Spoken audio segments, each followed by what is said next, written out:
Hello, जय हिंद दोस्तों। आज है 26 अक्टूबर और 26 अक्टूबर से जितने भी महत्वपूर्ण करंट अफेयर क्वेश्चन बनने वाले हैं वो हम आज आपको करवाने वाले हैं। ये करंट अफेयर क्वेश्चन दैनिक समसामयिकी और सभी परीक्षाओं के लिए महत्वपूर्ण होने वाले हैं। चलिए चलते हैं, स्वागत करते हैं आपकी अपनी क्लास में। आज की क्लास की ओर चलते हैं। आज का पहला क्वेश्चन है, प्रतिवर्ष संयुक्त राष्ट्र अंतर्राष्ट्रीय दिवस कब मनाया जाता है? जो संयुक्त राष्ट्र अंतर्राष्ट्रीय दिवस है ये प्रतिवर्ष कब मनाया जाता है? ये मनाया जाता है 24 अक्टूबर को। अब आपको यह पता होना चाहिए ये 24 अक्टूबर को ही कब मनाया जाता है और वर्तमान में जो यूएनओ है, संयुक्त राष्ट्र संघ, इसके सदस्य कितने हैं और इसकी स्थापना कब हुई थी? चलिए चलते हैं। संयुक्त राष्ट्र संघ यूनाइटेड नेशनल ऑर्गेनाइजेशन इसकी फुल फॉर्म होती है इंग्लिश में। इसकी स्थापना हुई थी 24 अक्टूबर 1945 को, इसीलिए 24 अक्टूबर को ये संयुक्त राष्ट्र दिवस मनाया जाता है। वर्तमान में कुल इसके 193 सदस्य हैं और नवीनतम जो इसका सदस्य बना था वो बना है 193वां, वो बना है साउथ सूडान। पूछा जा सकता है आपसे कि नवीनतम जो संयुक्त राष्ट्र संघ का सदस्य है वो कौन है? वो है सूडान बना हुआ है। इसके सूडान है, इसकी राजधानी है जुबा, इसको भी आपको याद रखना। और 2023 है, इसकी थीम रखी गई है, वो क्या रखी गई है? सभी के लिए इक्वलिटी, जस्टिस और विजडम। सभी के लिए क्या है? इक्वलिटी है, विजडम है और जस्टिस है। ये थीम रखी गई है 2023 की। आगे चलिए, कुछ लल्लन टर्म महत्वपूर्ण क्वेश्चन है। इसका जो हेडक्वार्टर है संयुक्त राष्ट्र का वो कहाँ पे? जो मैनहट्टन द्वीप है, यहाँ पे न्यूयॉर्क में इसका हेडक्वार्टर है। यूएनओ के कुल अंग कितने हैं? ये भी बहुत बार पूछा गया है कि यूएनओ के अंग हैं वो है 6 अंग हैं कुल। जो पहले हेड थे यूएनओ के वो कौन से थे? जो ट्रिगवैली थे ये पहले यूएनओ के हेड थे, ये नॉर्वे के रहने वाले हैं। और वर्तमान जो यूएनओ के हेड हैं वो कौन है? एंटोनियो गुटारेस हैं, ये वर्तमान में यूएनओ के हेड हैं। इनको भी आपको याद रखना है। यूएन महासभा के 78वें सत्र के जो अध्यक्ष रहे हैं वो कौन है? जो डेविड फ्रांसिस हैं। जो 78वां सत्र हुआ है इसके अध्यक्ष रहे डेविड फ्रांसिस। कुछ इंडेक्स हैं, इनको भी जान लेते हैं। विश्व आर्थिक मंच के ऊर्जा संक्रमण सूचकांक 2023 में भारत का स्थान कौन सा है? जो विश्व आर्थिक मंच का ऊर्जा संक्रमण सूचकांक है इसमें भारत का स्थान 67 में है। वैश्विक शांति सूचकांक में भारत का स्थान कितना है? 126 है। और वैश्विक खुशहाली में भी भारत का स्थान है वो 126 है। ग्लोबल फायर पावर इंडेक्स में भारत का स्थान ये 4th है। और प्रेस फ्रीडम इंडेक्स में भारत का स्थान है 161। और अभी हंगर इंडेक्स आया था जिसमें भारत का स्थान है 111 हंगर इंडेक्स में, इसको भी आपको याद रखना है। दोस्तों, जितने भी हम एक्स्ट्रा फैक्ट बता रहे हैं उनको भी आपको याद रखना है, क्योंकि अभी पीटी और दिल्ली कांस्टेबल का एग्ज़ाम है, ये सभी के लिए महत्वपूर्ण क्वेश्चन होने वाले हैं। आप डेली क्लास देखिए, आप पेपर दे के आइए पीईटी का। आपका जितना भी जीएस का पोर्शन होगा उसके करंट अफेयर के क्वेश्चन लगभग यहीं से सभी मिल जाएंगे। आगे चलिए, क्वेश्चन नंबर 2 है, एशियन पैरा गेम्स 2023 में पैरा डोंगी ने स्वर्ण पदक जीता है, ये पहली भारतीय कौन है? जो पैरा डोंगी है इसमें एक स्वर्ण पदक जीता है, ये भारतीय ने जीता है, ये पहली बार जीता है। ये कौन है भारतीय? जो प्राची यादव है, इन्होंने जीता है। ये ग्वालियर मध्य प्रदेश की रहने वाली हैं प्राची यादव। और इसमें भारतीय जो है ये पहली भारतीय है जिन्होंने पैरा डोंगी में स्वर्ण पदक जीता है। ये कौन से क्रम के हैं पैरा एशियन गेम? ये 4th क्रम के हैं ये पैरा एशियन गेम। ये कहाँ पे? हांगझो चीन है, यहाँ पे आयोजित हो रहे हैं। और अभी हाल ही में एशियन गेम जो हुए थे वो भी हुए थे कहाँ पे? चीन में हुए थे, हांगझो में। एशियन गेम 2022 में पदक तालिका में जो शीर्ष स्थान पर रहा था वो चीन रहा था। जो अभी हाल ही में हुए हैं ये 2022 के एशियन गेम 2023 में हुए हैं, इसमें चीन प्रथम नंबर पर रहा है और भारत 4th स्थान पर रहा है। टोक्यो पैरा ओलंपिक में पदक भारत ने कितने पदक जीते थे? कुल 24 पदक जीते थे। टोक्यो ओलंपिक इसमें 48वां स्थान भारत का रहा था। और 36वां जो राष्ट्रीय खेल में सर्वश्रेष्ठ राज्य का पुरस्कार मिला है वो किसको मिला है? ये महाराष्ट्र को मिला है। और जो 36वें राष्ट्रीय खेल आयोजन हुए थे ये कहाँ पे हुए थे? ये गुजरात में हुए। दोस्तों, आपको हम जीके के साथ स्टैटिक भी कवर करवाते हैं जिससे कि आपके दोनों पोर्शन मजबूत हो जाए। कुछ महत्वपूर्ण क्वेश्चन है। इजराइल की इंटेलिजेंस जो एजेंसी है इसको हम क्या कहते हैं? इजराइल की इंटेलिजेंस एजेंसी है, इसको मोसाद कहते हैं, क्योंकि इजराइल और हमास में अभी थोड़ा विवाद चल रहा है जिसकी वजह से ये आपको याद रखना है। ऑपरेशन अजय चलाया है, ये इजराइल में भारतीय फंसे थे, इनको भारत निकालने के लिए भारत ने कौन सा ऑपरेशन अजय चलाया इजराइल में। ऑपरेशन आयरन स्क्वाड ये किसने चलाया था? ये इजराइल ने चलाया है। इजराइल और हमास में जो युद्ध हुआ उसमें। ऑपरेशन अल अक्सा फ्लड ये किसने चलाया? ये जो हमास है इसने कौन सा युद्ध वो अभ्यास चलाया है? ऑपरेशन अल अक्सा फ्लड। नेक्स्ट है गांजा पट्टी है, ये कहाँ पे? जो भूमध्य सागर है इसके तट पर ये बसा हुआ है गांजा पट्टी। ये भी आपको लोकेशन पूछा जा सकता है गांजा पट्टी का।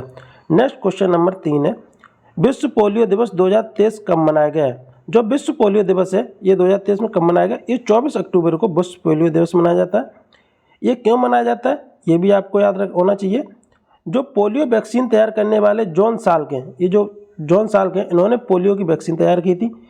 इनका जन्मदिन है 24 अक्टूबर को। इनके सम्मान में इसको मनाया जाता है। पोलियो रोग है ये वायरस या विषाणु के कारण होने वाला रोग है और ये तंत्रिका तंत्र है जो नर्वस सिस्टम है इसको प्रभावित करने वाला रोग है। पोलियो का अंतिम जो केस मिला था ये पश्चिम बंगाल में 2011 मिला था।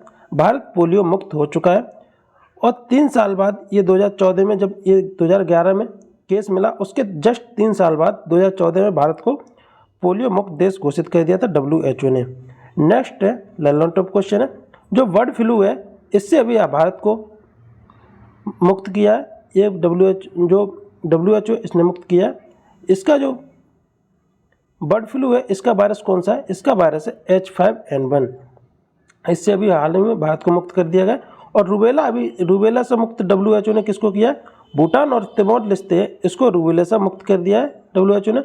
और ट्रैकोमा मुक्त किसको किया है? जो इराक है इसको WHO ने ट्रैकोमा मुक्त घोषित कर दिया। इनको भी आपको याद रखना है। क्वेश्चन नंबर 4 है हाल ही में केंद्रीय गृह मंत्री अमित शाह ने देश के पहले नैनो तरल DAP संयंत्र का उद्घाटन किया है। जो पहले क्या हुआ था नैनो यूरिया संयंत्र स्थापित किए गए थे, अब क्या हुआ है ये नैनो पहला है नैनो तरल DAP संयंत्र, इसलिए आपके लिए महत्वपूर्ण हो जाता है। ये जो केलोल गुजरात है यहाँ पे स्थापित किया गया और जो पहला DAP संयंत्र भी स्थापित किया गया था वो भी कहाँ पे? गुजरात केलोल में ही स्थापित किया गया था। इसका शुभारंभ किसने किया? जो गृह मंत्री हैं अमित शाह इन्होंने शुभारंभ किया। और जो इसका निर्माण है जो इफ्को है, इफ्को कंपनी ने बनाई इसका निर्माण किया और इफ्को की स्थापना हुई थी 1996 में। इसरो की स्थापना हुई थी 1996 में। इसका इफ्को है, इसका हेडक्वार्टर कहाँ है? हेडक्वार्टर आपसे पूछा जा सकता है। इसका हेडक्वार्टर है इफ्को का नई दिल्ली में। नेक्स्ट है ललन टॉप क्वेश्चन है यूरिया गोल्ड है, इसको अभी हाल ही में प्रधानमंत्री मोदी ने लॉन्च किया था। ये कहाँ पे लॉन्च किया गया था? ये सीकर राजस्थान है यहाँ पे लॉन्च किया गया था। जो यूरिया गोल्ड है इसमें सल्फर की मात्रा अधिक पाई जाती है। ये मृदा में जो सल्फर की कमी है इसको दूर करने के लिए इसको निर्माण किया गया था। विश्व का पहला प्रयोगशाला में निर्मित कार्बनिक जो यौगिक था वो भी कौन सा था? वो भी यूरिया था, जो पहला कार्बनिक यौगिक था। यूरिया का सूत्र भी आपसे पूछा सकता है। यूरिया का सूत्र होता है NH2CONH2। NH2CONH2 ये इसका सूत्र होता है। यूरिया गोल्ड जो बनाने वाली कंपनी है वो कौन सी है? जो RCF है, इसके द्वारा यूरिया गोल्ड को बनाया गया था। इसको अभी हाल ही में नवरत्न कंपनी का दर्जा भी दिया गया RCF का। नेक्स्ट है क्वेश्चन नंबर 5 है हाल ही में सेना में एयर मार्शल बनने वाली दूसरी महिला वायुसेना अधिकारी कौन है? ये महिला है वायुसेना अधिकारी बनी है, ये दूसरी महिला है। ये कौन है? ये साधना सक्सेना है, साधना सक्सेना नायर। इनको अभी एयरफोर्स में एयर मार्शल बनाया गया है। पहली कौन सी थी? पहली थी पद्मा बंदोपाध्याय। ये पहली महिला थी एयरफोर्स में एयर मार्शल बनने वाली। एयरफोर्स डे कब मनाया जाता है? ये 8 अक्टूबर को मनाया जाता है। ये एयरफोर्स डे 8 अक्टूबर को ही क्यों मनाया जाता है? क्योंकि एयरफोर्स की स्थापना हुई थी वो 8 अक्टूबर 1932 को। एयरफोर्स की स्थापना हुई थी कब? 8 अक्टूबर 1932 को एयरफोर्स की स्थापना हुई। कैप्टन शिवा चौहान कुछ महिलाएं भी तैनात की गई थी, इनको भी आपको याद रखना है। कैप्टन शिवा चौहान है ये कहाँ? ये सियाचिन में तैनात पहली महिला है, महिला अधिकारी हैं। कौन? कैप्टन शिवा चौहान। दीपिका मिश्रा हैं, ये एयरफोर्स की पहली महिला अधिकारी बनने वाली हैं। कौन? दीपिका मिश्रा, ये एयरफोर्स की पहली महिला अधिकारी बनी थी। गीता राणा है, ये लद्दाख में कमान संभालने वाली पहली महिला अधिकारी बन गई हैं। ये कौन है? गीता राणा है। और शालिजा धामी है, ये भी बहुत महत्वपूर्ण क्वेश्चन है। जो शालिजा धामी है इंडियन एयरफोर्स में कॉम्बैट यूनिट में तैनात होने वाली पहली महिला अधिकारी हैं। वो कौन सी हैं? शालिजा धामी। क्योंकि इंडियन एयरफोर्स है इसके कॉम्बैट यूनिट में तैनात होने वाली पहली महिला, इसलिए महत्वपूर्ण क्वेश्चन बन जाता है। क्वेश्चन नंबर 6 है हाल ही में वनडे में सबसे तेज 2000 रन बनाने वाले बल्लेबाज कौन है? जो वनडे है इसमें 2000 रन बनाने वाले सबसे तेज जो खिलाड़ी बन गए हैं वो कौन बन गए हैं? जो शुभमन गिल हैं ये बन गए हैं। इन्होंने रिकॉर्ड तोड़ा है वो किसका? जो हाशिम अमला है इनका रिकॉर्ड तोड़ा है। जो पहले ये सबसे तेज रन बनाने वाले 2000 कौन से थे? ये खिलाड़ी थे हाशिम अमला, लेकिन अब कौन बन गए? अब शुभमन गिल बन गए हैं। इन्होंने कुल 30 पारियों में ये रिकॉर्ड तोड़ा है। कुछ लल्लन टू महत्वपूर्ण क्वेश्चन है। IPL जो 2021 में हुआ था इसमें ऑरेंज कप किसको मिला है? ऑरेंज कप विजेता थे शुभमन गिल, इनको ही दिया गया था। और जो पर्पल कप मिला था वो किसको मिला था? जो मोहम्मद शमी थे इनको पर्पल कप दिया गया 2021 IPL में। विश्व कप 2023 का पहला मैच किस किसके बीच हुआ था? ये नरेंद्र मोदी स्टेडियम है यहाँ पे किया गया था विश्व कप का जो पहला मैच है। क्योंकि ये विश्व कप है 2023 का, ये होस्ट कौन है? भारत है। इसका जो शुभंकर है वो क्रिप्टोवर्स है और इसके जो ब्रांड एम्बेसडर बनाए गए थे वो शाहरुख खान को बनाया गया था। विश्व में जो विश्व कप है इसमें सर्वाधिक शतक लगाने वाले खिलाड़ी अभी बन गए हैं वो कौन है? रोहित शर्मा है। पहले ये जो रिकॉर्ड था वो किसके था? सचिन तेंदुलकर के पास था, क्योंकि सचिन तेंदुलकर ने विश्व कप में 6 शतक लगाए थे। अभी हाल ही में रोहित शर्मा ने इस रिकॉर्ड को तोड़कर 7 शतक लगाए हैं। और सबसे अधिक छक्के लगाने वाले भी कौन है विश्व कप में? ये रोहित शर्मा ही बन गए हैं। नेक्स्ट है क्वेश्चन नंबर 7 है। हाल ही में सरकारी बैंक की सपनों का संचय जमा लिक्विड ऋण योजना शुभारंभ किसने की है? एक अभी योजना शुरू की गई जिसका नाम है सपनों का संचय जमा लिक्विड ऋण योजना। ये किसने प्रारंभ की है? ये प्रारंभ की है हिमाचल प्रदेश ने। हिमाचल प्रदेश के जो मुख्यमंत्री कौन है? ये सुखविंदर सिंह सुक्खू हैं, इन्होंने इसको शुरू किया है। इस योजना का लाभ है वो 10 से 18 वर्ष के जो छात्र हैं ये उठा सकते हैं। नेक्स्ट है लल्लन टॉप कुछ योजनाएं। मुख्यमंत्री सीखो कमाओ योजना अभी कहाँ पे शुरू की गई थी? ये मध्य प्रदेश में शुरू की गई थी। मेरा बिल मेरा अधिकार ये GST से संबंधित है। मेरा बिल मेरा अधिकार। अमृत धरोहर योजना ये कहाँ से? ये रामसर साइट से संबंधित है, रामसर साइट की संरक्षण के लिए। मिष्टी योजना है ये मैंग्रोव वन के लिए शुरू की गई थी। और अभी जो शिल्पकार हैं इनके लिए भी योजना शुरू की गई थी, वो कौन सी शुरू की गई थी ये आपको बताना है। अभी उत्तर प्रदेश ने नंद बाबा योजना शुरू की गई थी, दुग्ध योजना, ये दूध के लिए थी नंद बाबा दुग्ध योजना। ये भी महत्वपूर्ण क्वेश्चन है। महिला सम्मान बचत पत्र योजना 2 साल के लिए 2 लाख रुपए दिए जाएंगे। इसमें ब्याज दर कितनी रहने वाली है? इसमें ब्याज दर रहने वाली 7.8%। इसकी ब्याज दर रहने वाली है कितनी? 7.8% महिला सम्मान बचत पत्र योजना के तहत। नेक्स्ट है क्वेश्चन नंबर 8 है। हाल ही में छात्रों की सहायता के लिए AI संचालित ऐप डाउट क्लियरेंस बॉट किसने लॉन्च किया है? एक ऐप लॉन्च किया गया जिसका नाम है डाउट क्लियरेंस बॉट ऐप। ये डाउट को क्लियर करने के लिए या डाउट को पूछने के लिए ये ऐप को शुरू किया गया। ये किसने शुरू किया है? जो आंध्र प्रदेश सरकार है इसने शुरू किया गया। इसका उद्देश्य क्या है? जो स्कूल के समय के बाद अपनी समस्या का समाधान के लिए इसको शुरू किया गया। जब स्कूल की छुट्टी हो जाती है, स्कूल बंद रहते हैं, उस समय कोई भी स्टूडेंट को अगर समस्या आती है तो इस ऐप के जरिए वो उस समस्या का समाधान पा सकता है। इसके तहत कुल 45,000 स्कूलों के लगभग 41 लाख छात्र हैं, इतने को शामिल किया गया। इससे 41 लाख छात्र लाभान्वित होने वाले हैं। नेक्स्ट लल्लन टॉप क्वेश्चन है। मशीन कैंसी 2023 समिट हुई है, ये कहाँ पे हुई है? ये हुई है UAE अबू धाबी में हुई है। लामा चैटबॉट किसने लॉन्च किया था? ये किया था मेटा ने। और AI आधारित अभी न्यूज़ एंकर लॉन्च हुई है, ये किसने किया था? ये उड़ीसा ने AI आधारित न्यूज़ एंकर लॉन्च की है। और अभी हाल ही में ChatGPT लॉन्च किया था, इसने किसने किया था? ये लॉन्च किया था OpenAI ने ChatGPT लॉन्च किया।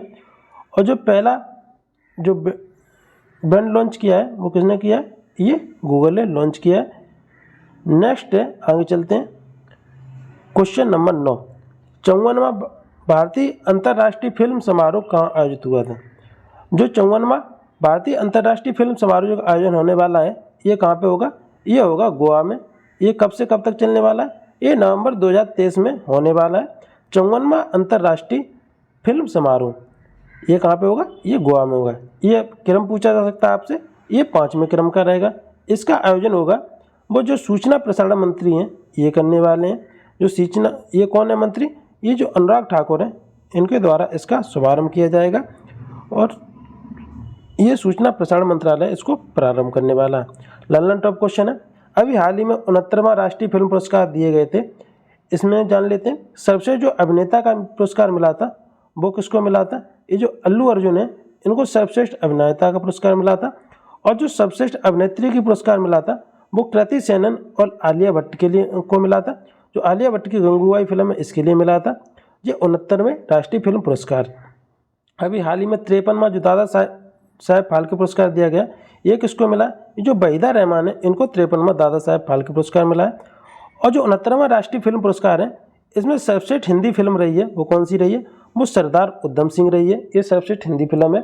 और सर्वश्रेष्ठ फीचर फिल्म रही है वो कौन सी रही है, जो रॉकेटरी है ये सर्वश्रेष्ठ फीचर फिल्म रही है 69वें राष्ट्रीय फिल्म पुरस्कार में। इनको भी आपको याद रखना। क्वेश्चन नंबर 10 है, आज का अंतिम क्वेश्चन है, हाल ही में गांजा संघर्ष पर शांति शिखर सम्मेलन कहाँ हुआ है। जो गांजा है और इजराइल में युद्धाभ्यास चल रहा है इसके लिए शांति शिखर सम्मेलन किया गया। ये कहाँ पे किया गया, ये जो मिस्र की राजधानी है कायरा, ये मिस्र में आयोजित किया गया। इजराइल और गांजा संघर्ष जो शुरू हुआ था ये कब से हुआ था, ये 7 अक्टूबर है तब से शुरू हुआ था, क्योंकि 7 अक्टूबर 2023 को सुकोट फेस्टिवल मनाया गया था जिसकी वजह से ये संघर्ष सामने आया था। नील नदी का वरदान किसको कहते हैं, ये नील नदी का वरदान कहते हैं मिस्र को। जो ओसवान बांध है ये कहाँ पे, आसवान बांध ये है नील नदी पे, इसको भी आपको रखना है। आसवान बांध है ये किस पे, नील नदी पर। ऑपरेशन अलक्सा फ्लड किसने चलाया था, ये हमास ने चलाया था। ऑपरेशन गंगा जो यूक्रेन में भारतीय फंसे थे इनको निकालने के लिए चलाया था। और ऑपरेशन दोस्त चलाया था भारत ने, वो कहाँ पे चलाया था, जो तुर्की और सीरिया में यहाँ पे भारतीय फंसे थे इनको बाहर निकालने के लिए ऑपरेशन दोस्त चलाया गया था। दोस्तों आज की क्लास आपको कैसी लगी, क्लास अच्छी लगी हो तो लाइक करिए, चैनल को सब्सक्राइब करिए और अपने दोस्तों में शेयर करिए। आपको अगर जरा सी भी हेल्प मिल रही है और आप इसको क्लास को डेली किसी से भी आप उम्मीद तब कर सकते हैं जब आप उसको डेली क्लास लेंगे तो आपके लिए बहुत फ़ायदेमंद है ये क्लास। आपको हम 15 से 20 मिनट में 10 करंट अफेयर क्वेश्चन और स्टैटिक जीके करवाते हैं। और आपके लिए नेक्स्ट डे क्लास इसलिए लेके आते हैं क्योंकि आप उस दिन आप पढ़े होंगे तो आप नेक्स्ट दिन अगर इसको फास्ट रिवीजन कर लेंगे 20 मिनट में तो आपको सभी बातें वो याद होने वाली, इसलिए आपके लिए नेक्स्ट डे ये क्लास आती है। दोस्तों आज की क्लास यहीं पे समाप्त करते हैं। थैंक यू, धन्यवाद, जय हिंद दोस्तों।